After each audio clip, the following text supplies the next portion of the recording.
walking out of this hospital, there was a nun coming in. And this is, she said, you look like, and I said, Herschel Walker. She said, what happened? I said, I broke my palm. She said, the Lord is making a way for you. I said, she must know my mom. I got back to the University of Georgia. If anyone ever been to the University of Georgia, you got that shed in the middle of those 4 fields. But I'm sitting out there underneath this shed. They got the fan on me. They got the air coming in, and the trainers are bringing me water. And my teammates come by making sure that I'm okay. It was hot like today. Like when it gets so hot, a dog chasing a rabbit, both of them is walking down the street, they don't run no more. Anyway, like one of those days. Anyway, I'm sitting out there underneath that shed, and everybody passing by making sure I was all right, and I said, wait a minute. I said, I'm not gonna leave these guys, and this is my family right here. I said, I'm not leaving, I'm staying here. So I stayed, and now they give me the Heisman Trophy. You hear what I just said? They gave me the Heisman Trophy, because in 1982, I'm not sure if I earned the Heisman Trophy in 1982. And I said that, I get a chance to vote today, and if I was voting in 82, I think I would have gave it to John Elway. But John Elway had an incredible year. I even said at the acceptance speech that I feel like I'm the Susan Lucci of the Heisman Trophy. Y'all probably know Susan Lucci, don't worry about it. Anyway, so as I was sitting there, do y'all follow Twitter, whatever you call it? If you follow that, if you remember about a year and a half ago, Eric Dixon tweeted that he should have won the Heisman Trophy in 1982, the year Herschel Walker won the Heisman Trophy. But Eric didn't know, I know Donald Trump. So I tweeted back. And I said, Eric, we can fight about this one. I haven't heard of Eric since. But anyway, I'm sitting in my apartment in Athens, Georgia, and this USFL thing came. I'm sitting there and I decided I'm gonna flip a coin. Should I go to the USFL or go stay here in college? It came up for me to go to the USFL. And that's where the dawn does come in my life. I don't know if y'all know this, but I know him to Dawn on before he became the Dawn. These were my first balls I ever had. As a matter of fact, Little Bronk and Little Dawn lived with me for a week, for 5 years every summer. Every amusement park, Disney World, SeaWorld, every thing they want to go to, I was the one to take them. So I tell everyone, the intelligence of those 2 kids is not from Donald Trump. But seriously, that's true anyway. I'm really like that, I'm doing my thing, and you remember now, as I'm doing my thing, something is always happening in my life. I'm always having to make a change. So all of a sudden, the USFL is going on. After 3 years of going on, I'm in my home in Verona, New Jersey. Charlie Steiner from ESPN interviewed me. And he said, Herschel, where would you like to go play it in the NFL? I said, well, Mr. Steiner, I don't really watch football. But I said, I have 2 brothers, and they love the Dallas Cowboys. I love to go play for Dallas. And he laughed at me. He said, Dallas is not going to draft you because they got Tony Dorsett. They don't need Herschel Walker. I said, sir, you didn't ask me who needed me. You asked me all I go with. That is the only thing I know. So he left my home laughing at me almost. 5 minutes after he closed my door, the phone rang. The voice on the other end of the phone said, Herschel, this is Ted String from the Dallas Cowboys. We just drafted you to Dallas. Now I fly to Dallas. And guys, I played one of the finest coaches ever to play coach football. A guy by the name of Tom Landry. Incredible coach, leader, man, father, all of that. This is an incredible guy. I get to play these legendary players, Daniel White, Randy White, Ed Too Tall Jones, Tony Dorsett. Like Randy White, honest truth, Randy White played in a Monday Night Football game, got a dislocated shoulder, a bad knee, and a broken toe. Played in a Monday Night Football game. In today's game, if a guy got a hangnail, he's out for 2 weeks, can't even play at all. Anyway, so I'm playing football, guys, and I'm telling you, every year I play in the NFL, guys, I'm in the league or something. So all of a sudden, I'm doing my thing, I'm playing wide receiver, I'm playing all these different positions. Then all of a sudden, I started leading the league, the NFC, and rushing. After 3 years of leading the NFC and rushing and stuff, I got a big head, I'm pretty cool. And all of a sudden, I hear someone from Arkansas is going to buy the Dallas Cowboys. I'm thinking, Arkansas? Ain't nobody got no money from Arkansas. Like, there's nothing there but chickens and Walmarts and stuff. We got some money from Arkansas. But I was wrong. There's a guy by the name of Jerry Jones, came to Dallas, bought the Dallas Cowboys, fired Coach Landry, brought in Jimmy Johnson. Now, I'm just a player, but remember I said they lead in rushing. I got a big head, I'm pretty cool. So the youth Dallas Cowboys went to Thousand Oaks, California for training camp. I go out there for 5.5 weeks. I'm the big man on campus, I thought. All of a sudden we get right. And this is like in 1989, 1990. Guys, I can still remember this. It is at 4 o'clock. At 4 o'clock, Judge Walker used to come on. Y'all remember that? Remember now, Judge Judy comes on at 4 o'clock. But that was the shows I got my law degree from, watching those two shows. But anyway, I was watching Judge Walker, and my phone rung. The voice on the other end of the line said, Herschel, this is Coach Johnson. I said, can you come over to see me for a moment? I said, yes, sir, I'll be right over there. God, this was so funny. After 3 years of being in the league, I was known as a cleaner. Not like a mafia cleaner, nothing like that. A cleaner is NFL is a guy that solves problems. Meaning, I don't drink, never have, never tasted a beer. If a guy is out late at night, doesn't matter what time it is, he call me 1, 2, 3, 4, 5 o'clock in the morning, I'm going to get up and I'm going to go pick him up. If a guy got a problem in his home, I'm going to be the one to show up. Anything that's going on, I'm going to be the one to try to get it done, try to fix it. So as I'm driving over to the complex, I'm going down the list who I think will be in trouble. Because you know there are some people that are always in trouble. There are some people that are semi in trouble. There are some people that never is in trouble. So I'm just going down the list who I think is in trouble. So I walk into a close neighbor front office that he used to have. His secretary there, and she was crying. Well, now my thought goes to who may have passed away. Then I walk into the main office, and Jimmy was sitting behind the desk. Jerry was standing by the window. As soon as I walked in, Jimmy Johnson jumped up out of his seat. And he said, Herschel, stuck his hand out, we just traded you to Minnesota. What do you think? I didn't even shake his hand. I said, I'm going to go outside. Think about this for a moment. I went outside into the parking lot, and I decided, you know what?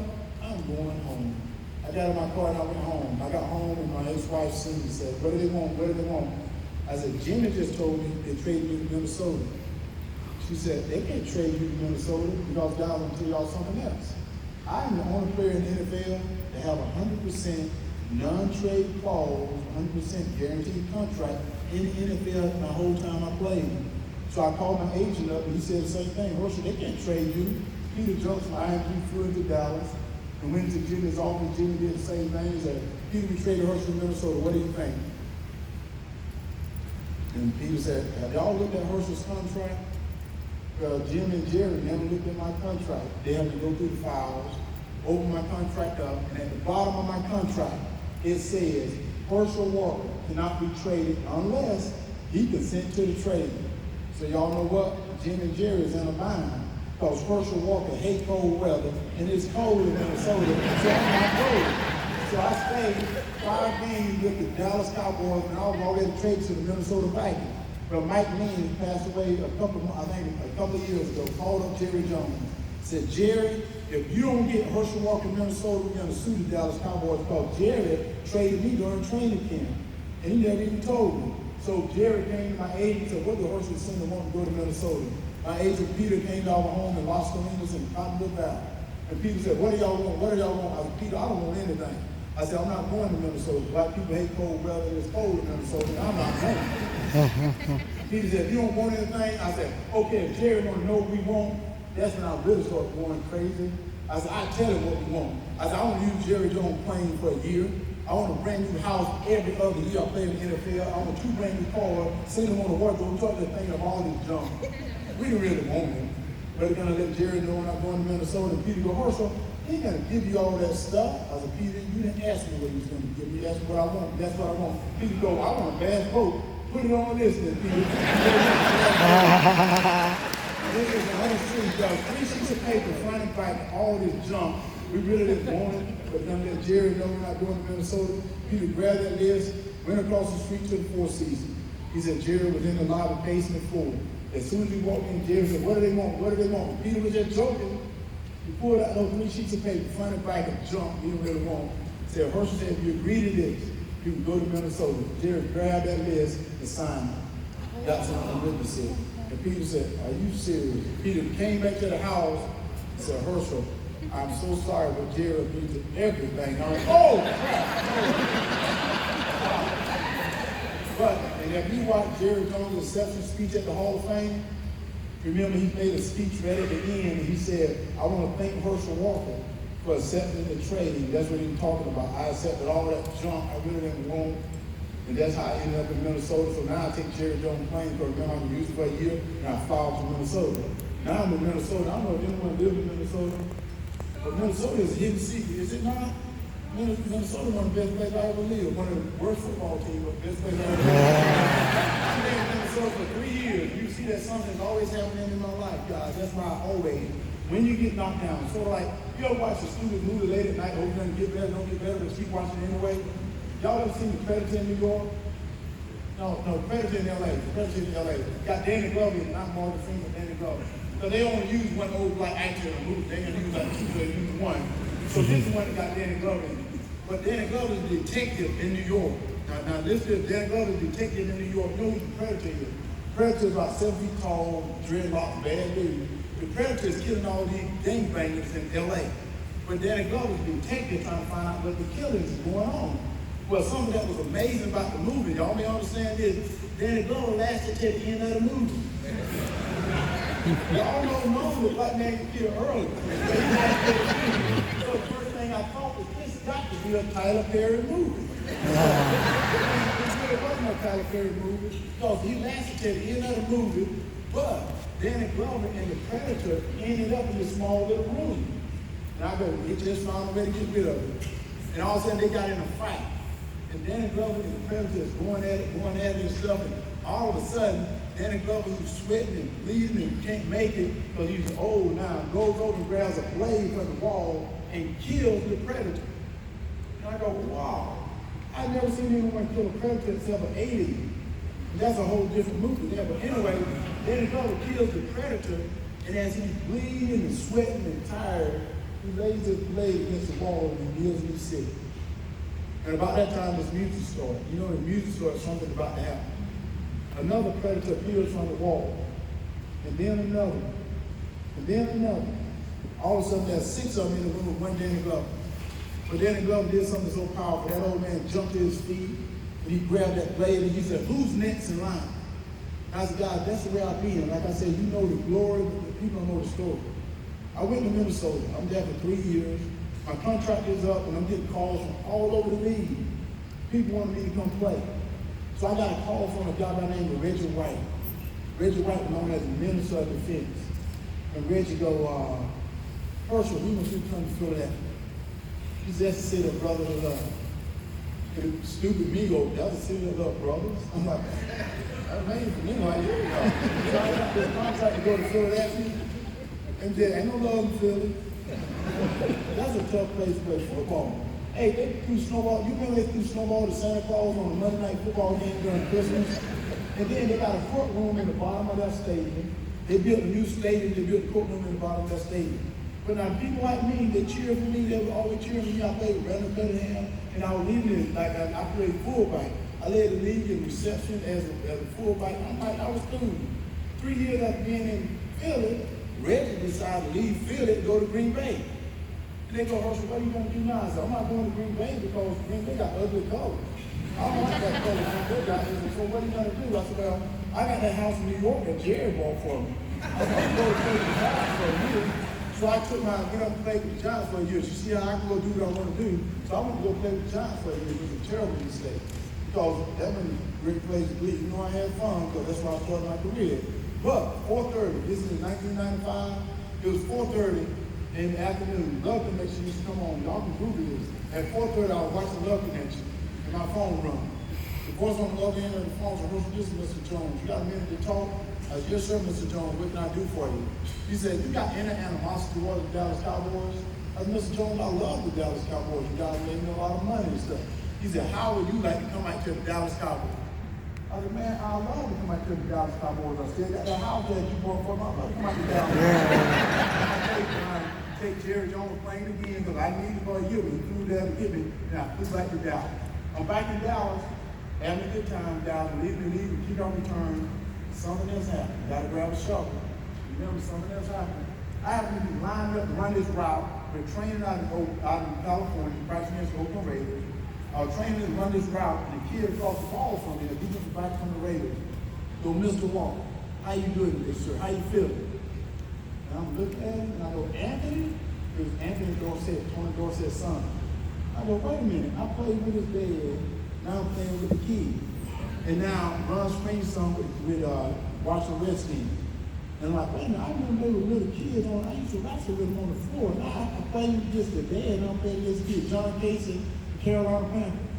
Everyone around the league should call him Mr. Walker, even in my own locker room. I would walk in the morning, and my teammates would go, Mr. Walker, how you doing today, sir? How you feeling? I go, wow, I'm getting old. I didn't call you Mr. Walker, but this was my life really get good. This was things really start to happen. Because I go, whoa, I got to get out of football. I really got to get out of football. As I'm getting ready to get out of football, remember I talked about my wife, my ex-wife. Now I'm going to tell everyone this, and I'm getting it off my back again. I'm going to tell everyone, I'm in love with my ex-wife. I'll tell you I was in love with my ex-wife. That's the reason I wasn't married, but I was in love with my ex-wife. Anyway, but that's the reason I'm not, well, I don't know what to do. Anyway, well, my ex-wife was telling me about these things I was doing that I was not aware I was doing. And I thought she was a crazy woman. But remember, I'm Herschel Walker. I'm a Christian. I love my Lord Jesus. So I'm a Christian. So how in the world do I have a problem? So I just went on until all of a sudden I love old street rock. I love old cars. I love all these old cars. So I had bought this old car from Philadelphia. And a guy was going to bring it to Urban, Texas, where I live at. And he started calling me, making arrangements to do it. And all of a sudden he would make me mess my whole calendar up. He kept leading me on and not showing up. And all of a sudden he shows up in Texas, in Arlington, Texas. Remember, I live in Urban, Texas. He didn't tell me he was coming. I happened to get a call from a guy from the service station. And the guy said, Mr. Walker, that's a gentleman who delivered you something. What do you want me to do? Let me tell you guys, my anger meter went from 0 to 100 like this. I said, I'm a killer. I literally said I was going to kill him. I grabbed a gun. I put it in my holster, but I can carry a gun. I work with law enforcement. I was with the FBI. I don't know if y'all do that, but I do. So I was able to carry a gun. I grabbed my gun, put it in my holster. I got in my Mini Cooper. I got into David. And not laugh at David, guys. My Mini Cooper fast. I picked my ride Mini Cooper. But I got in David. I got a 183 and I took off. I headed toward Arlington. And all of a sudden, these voices started going off in my head. I still remember. And one voice of Herschel, people are always disrespecting you. People don't respect you, Herschel. And there's other voices your parents have raised you like that. But yes, they did. No, they didn't. Yes, they did. I thought I was losing my mind. And as I got closer and closer where I was going to see this guy at, I said a little prayer. I said, Lord, I'm about to do something kind of stupid right now. I think I need some help. I think I'm going to need some help right now. I need you to help me. And I can still remember getting out of my car, put my hand on my gun, walking up to where this guy was at.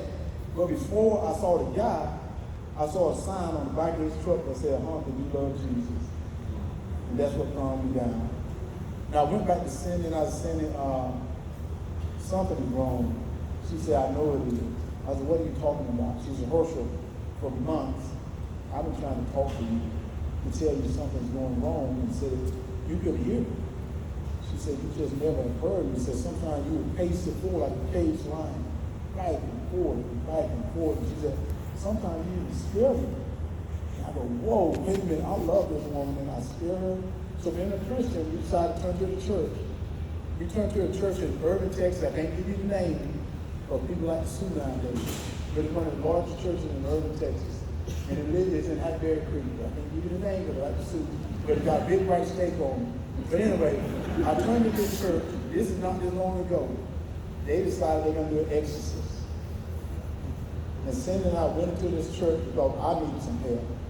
We went into this church and these people started to chant and all this crazy stuff. And I got up and Cindy got up and I walked out and I said, well, you better leave here. My mom went, I lost my mind to hear these crazy people. We walked out of that church. And I picked my phone up and I called up Pastor Tony Evans at Oak Hill Bible Fellowship. And Pastor Evans came to my home and he prayed with Cindy and I. And then he said, Herschel, just because you prayed doesn't mean that God is going to throw it out of the sky. It's just going to happen. He said, you still got to do something. So we started searching around to try to find a doctor to help me and stuff. And we came upon a doctor by the name of Jerry Magaza. Jerry was from Africa. So Jerry started listening to me and he said, started asking me questions. He said, Herschel, have you cried lately? I said, I don't cry. I said, and the Lord beat me up in 8th grade. I said, no, I don't cry. He said, do you have any emotion? Do you have pain or anything like that? And I remember having all 4 of my wisdom teeth taken out with nothing.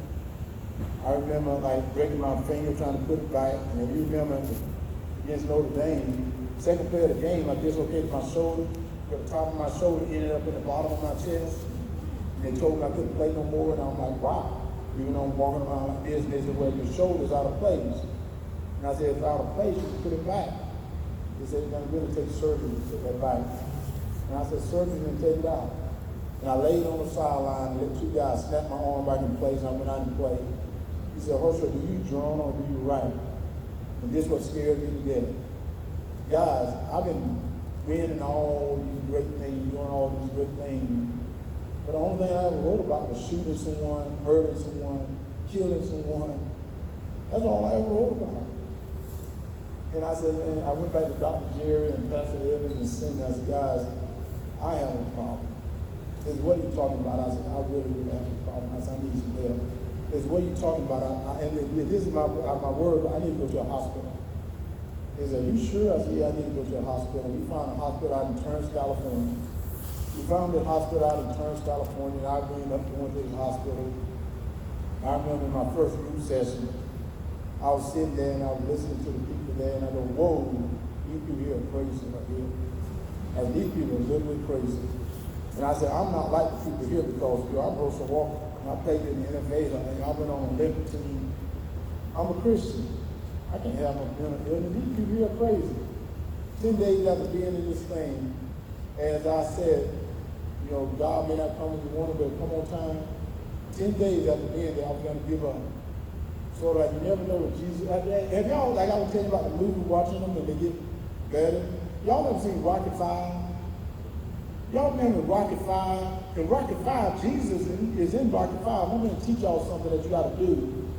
Jesus is in Rocket 5. But what you have to do, you have to really look at it because he shows up. Sometimes you don't know he's there. Because in Rocket 5, you remember Rocket taught that kid from Oklahoma the box named Tommy Gunn? You remember Tommy Gunn, Rocket taught him the box, but Tommy Gunn got so full of himself that he decided to leave Rocket to go to that Don King lookalike. You can remember that? And Don King lookalike, they were a champion of the world. And all of a sudden, Tommy Gunn wanted to fight Rocket. So Rocket didn't want to fight Tommy Gunn, but Rocket retired. So Don King lookalike showed up at the bar trying to get Rocket to come outside and pick a fight with him. And Rocket wouldn't do it. And then all of a sudden, Tommy Gunn and Don King lookalike goes in the bar, and the kids started talking all this trash, and he swung on Rocket. The Rocket moved, but he hit Pollard. Pollard bit Rocket bit my brother-in-law. If you remember that scene? Y'all probably don't even remember that. Well, this was fun. When he hit Pollard, Rocket go, let's take it outside. And I go, oh, dude, you don't realize this is a Rocket movie. Rocket winning is on movie. Y'all know he's movie. So Tommy Gunn and Rocket goes outside and start fighting in this alleyway. Whereas he's fighting in this alleyway, Tommy Gunn is beating Rocket up. And you can remember that scene. Y'all know he was beating Rocket up. And all of a sudden, he got the great punch on Rocket, knocked Rocket to this trash. And Rocket's laying in this trash, feeling sorry for himself, don't think he can make it no more. Now watch this now. This is what Jesus about to show us. You remember Pollard? Pollard was Rocket's trainer. You know, but Pollard, no, it was Mick. Mick was Rocket's trainer that died in the field. The Rockets go to Mr. T. You remember when Mick died in Mr. T? When Mr. T be coming out of the stairway and Mick go trying to get Rocket and not to fight Mr. T in the dressing room, and Mr. T's like, pity you fool, and he pushed Mick. Mick had a heart attack. But I'm going to tell y'all the download and all that too, because Mick didn't just have a heart attack. Mick got greedy. And I read a little bit about this. Mick wanted a raise in the Rocket movies. They wouldn't give him a raise. This is the honest truth. What Mick told him is he wasn't coming to rehearsal unless they give him a raise. And they said, Mick, this is not a Mick movie. This is a Rocket movie. And Mick said, I'm not coming to rehearsal. So the way they negotiated this contract, it made Mr. T push him. Mick had a heart attack and they put him in the hospital room. Remember when Mick went to the hospital? He was laying in the hospital room, that's when they were negotiating this contract. And Mick got too hard and said, I'm not settling for any less money. And that's when they killed Mick off. If you remember that, they did in Rocket 3. Look at that. They killed Mick off, and then Mick realized when they made it Rocket 4 and they were on Rocket 5, Mick realized that he wasn't important. So Mick came back to the producers and said, you know, could y'all get me in a movie anymore? They said, Mick, we can't get you in a movie because you died.